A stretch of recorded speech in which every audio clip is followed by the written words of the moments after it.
নমস্কাৰ, মই আছিলে বিনয় কাশ্যপ। বহুত দিন ভিডিঅ' অনা নাছিলোঁ, আজি পুনৰ আহিছোঁ। এটা কনফিউজনৰ কাৰণে যে মোৰ তাত কালি ক্লাইণ্ট আহিছিল। তেওঁলোকে মোক সুধিছিল যে ছাৰ, বেপাৰত যে যিটো ৰাখি দিয়ে আমি কোনটো ৰাখি চাম? তাত যিটো ৰাখি দিয়ে তাত ছানশ্বাইনো দিয়ে, মুনশ্বাইনো দিয়ে। সেইটো কি হয় আৰু আমি কেনেকৈ চাব লাগে সেইটোৰ বিষয়ে অলপ জনাব নেকি? মই বোলো এইটোৰ বিষয়ে মই এটা ভিডিঅ' বনোৱা দৰকাৰ হ'ব। কাৰণ কিয় যে বহুত মানুহৰ কনফিউজন থাকে যে পেপাৰত দিয়া ৰাখিটো কি হয়। কিছুমান ইংলিছ পেপাৰত ছানশ্বাইন বুলি থাকে, কিছুমান অসমীয়া পেপাৰত মুনশ্বাইন বুলি থাকে। কি হয় একচুৱেলি? আহক সেইটোৰ বিষয়ে আজি আলোচনা কৰিম যে জডিয়েক চাইনটো আমি গম পাওঁ যে কি হয়। আজি টপিকটো হ'ব যে মুনশ্বাইন চাইন আৰু ছানশ্বাইন। মুনশ্বাইন আৰু ছানশ্বাইন বহুতো কনফিউজন হয়। কিছুমান পেপাৰত ছানশ্বাইন বুলি লিখা থাকে, তেতিয়া তেওঁলোকৰ প্ৰেডিকশ্যনবিলাক একেলগে নিমিলে। এতিয়া কি হয় সেইটো বিষয়ে আমি জানিব লাগিব। চাওক, যেতিয়া কুণ্ডলী এখন নিৰ্মাণ হয়,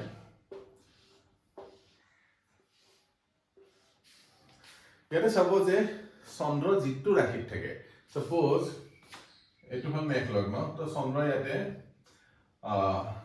1 2 3 4 5 6 7 8 9 10 11 12।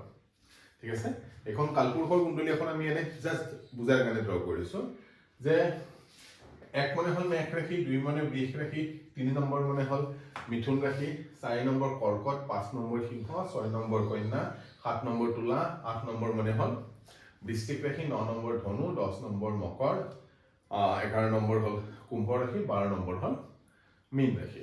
সাপোজ চন্দ্ৰ বহি আছে কন্যা ৰাশি, তেনেহ'লে কি হ'ব? এই জাতক বা জাতিকাৰ হিন্দু এষ্ট্ৰলজি মতে, মানে একৰ্ডিং টু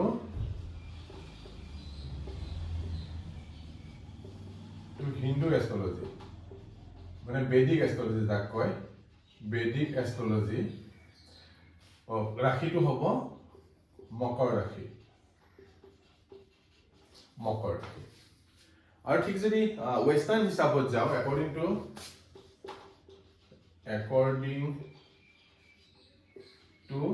ৱেষ্টাৰ্ণ এষ্ট্ৰলজি,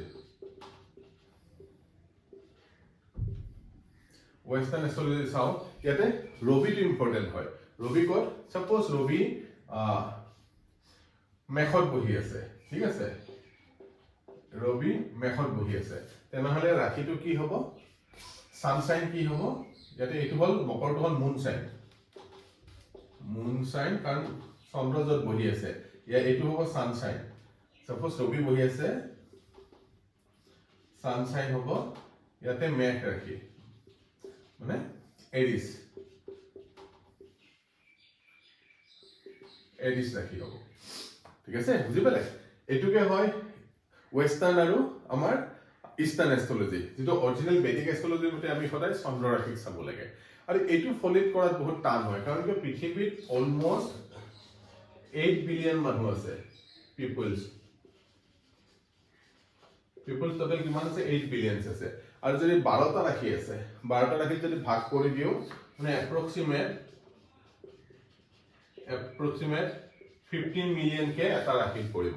ইয়াতো কনফিউজন হৈ যায় যে আমি সঁচাকে কি চাম, যে সকলো ৰাশি চবৰে একে নেকি? কোনোবা এটা মুকেশ দেখা পাইছোঁ যে চিনেমা চাব গ'লে বেমাৰী অৱস্থাত পাওঁ, এটা মুকেশ আম্বানী খুব কৰোড়পতি, তেওঁলোকৰ দুটাৰে ম আখৰেদি যায়, ঠিক আছে, দুটাৰে সিংহ ৰাশি, দুটা ৰাশি একে থাকে নেকি? একে নাথাকে।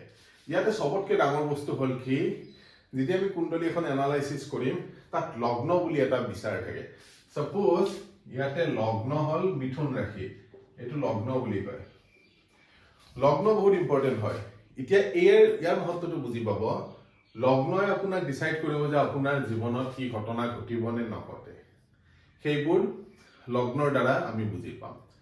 চন্দ্ৰৰ ৰাশিৰ দ্বাৰা আমি বুজি পাম যে সেই ঘটনাবোৰ কেতিয়া ঘটিব, আৰু সূৰ্য ৰাশিৰ দ্বাৰা বুজি পাম যে আমাৰ সেই ঘটনাবোৰ কোনটো মাহত কেনেকৈ ঘটিব।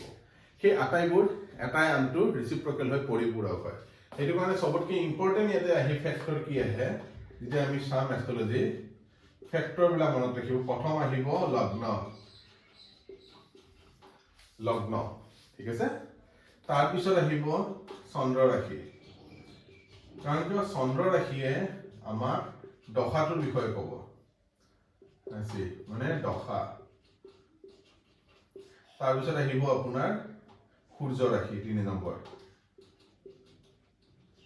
সূৰ্য ৰাশি যাক ওয়েস্টাৰ্ণ এষ্ট্ৰলজিত বেছিকে ফলো কৰা হয় আৰু এষ্ট্ৰলজিটো ইয়াৰ মহত্ব নাথাকা নহয় এই তিনটা বস্তুকে চাব লাগে আৰু এই তিনটা বস্তু চোৱাৰ কাৰণে আমাৰ ঋষি মুনিবিলাকে এটা বস্তু এটা কৈছে কি সুদৰ্শন চক্ৰক ল'ব দিছে যে সুদৰ্শন চক্ৰ লৈ আমি প্ৰত্যেক দিনৰ প্ৰত্যেক সপ্তাহৰ প্ৰত্যেক মাহৰ কেনেকে আমি ৰাশি চক্ৰ উলিয়াব পাৰো ঠিক আছে আমি সুদৰ্শন চক্ৰ চাম ইয়াতে আমি লগ্ন কি পালো লগ্ন মিথুন পালো ঠিক আছে লগ্ন আমি মিথুন পাইছিলো কেনেকে সুদৰ্শন চক্ৰ নিৰ্মাণ হয় সেইটো বিষয়ে জানো প্ৰথমতে আমি এটা সাৰ্কেল পাতিলো ইয়াতে আমি 12 ডাল 1 2 3 4 5 6 7 8 9 10 11 1 2 3 4 5 6 7 8 9 10 আমি 12টা ৰাশি ইয়াত পাতি দিলো ঠিক আছে ইয়াৰ ওপৰত আকৌ এটা ৰাশি হ'ব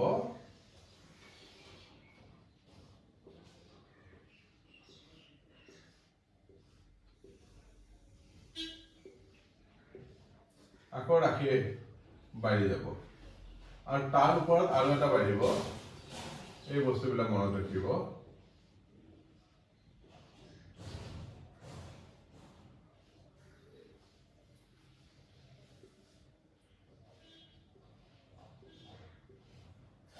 এই কমপ্লিট বস্তুটো কোৱা হ'ব সুদৰ্শন চক্ৰ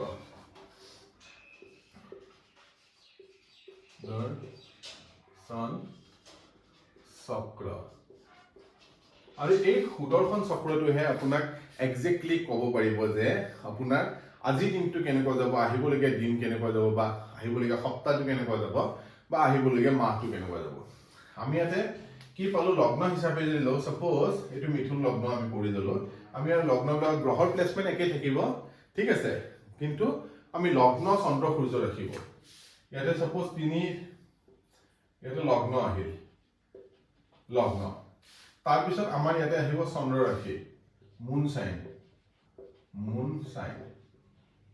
তাৰপিছত আহিব সান সাইন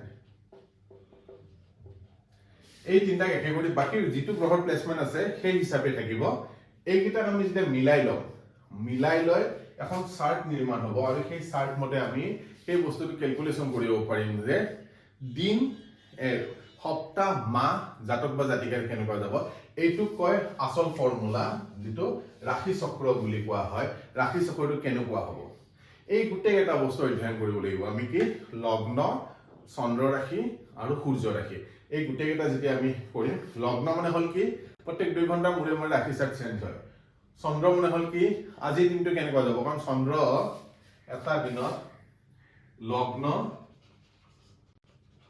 every 2 hours আৰু মুন সাইন হল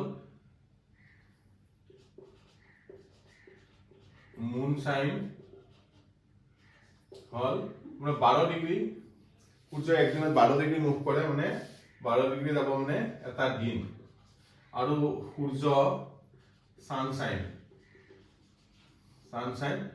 সূৰ্য প্ৰত্যেক কি কৰে একদিনত 1 ডিগ্ৰী মুভ কৰে তো 1 ডিগ্ৰী মানে একদিনত হ'ব টোটাল 30 দিনত 30 ডিগ্ৰী মুভ কৰিব তাৰ মানে মান্থ ইয়াতে ঘন্টা দিন আৰু মাহৰ ক্যালকুলেশনটো যদি আমি কৰিব লাগে তেনেহলে আমি ইয়াতে কি চাব লাগিব সুদৰ্শন চক্ৰ অকল মুন সাইন চালেও আমি একুৰেট ফলাদেশ নাপাওঁ অকল সান সাইন চালেও আমি একুৰেট ফলাদেশ নাপাওঁ যেটো ডেইলি ৰাশি চক্ৰৰ কথা কোৱা হয় বা অকল লগ্নও যদি চাও তথাপি একুৰেট ফলাদেশ নাপাওঁ সেইকাৰণে আমি এই চাৰ্টখন যাক কোৱা হয় সুদৰ্শন চক্ৰ সেইখন চাইহে আমি ডে টু ডে গতিবিধি আজি দিনটো কি হ'ব আহিবলগীয়া কালি দিনটো কি হ'ব অহা সপ্তাহ কেনেকুৱা হ'ব অহা মাহটো কেনেকুৱা হ'ব সেই আটাইবোৰ আমি সুদৰ্শন চক্ৰৰ দ্বাৰা জানিব পাৰো ইয়াতে আমি কি বুজিলো যে সূৰ্য যিটো ৰাশিত থাকিব সেইটো হ'ব ছানশ্বাইন, আৰু চন্দ্ৰ যিটো ৰাশিত থাকিব সেইটো হ'ব মুন চাইন, আৰু লগ্ন যিটো ৰাশিত উদয় হ'ব সেইটো হ'ব লগ্ন। এই তিনিটাৰ সংমিশ্ৰণ কৰি সুদৰ্শন চক্ৰ নিৰ্মাণ কৰা হয়, তাৰ পৰাহে ৰাশিফল ওলোৱা হয়। আশা কৰি এই ভিডিঅ'টো আপোনালোকে বুজি পাইছে। যদি কিবা ডাউট থাকে মোক কমেণ্ট বক্সত লিখিব। তাৰ সম্পূৰ্ণ যদি কিবা নজনা কথা থাকে তেনেহ'লে আপোনালোকৰ লগত মই ক'ম বুলি প্ৰতিশ্ৰুতিবদ্ধ। ধন্যবাদ।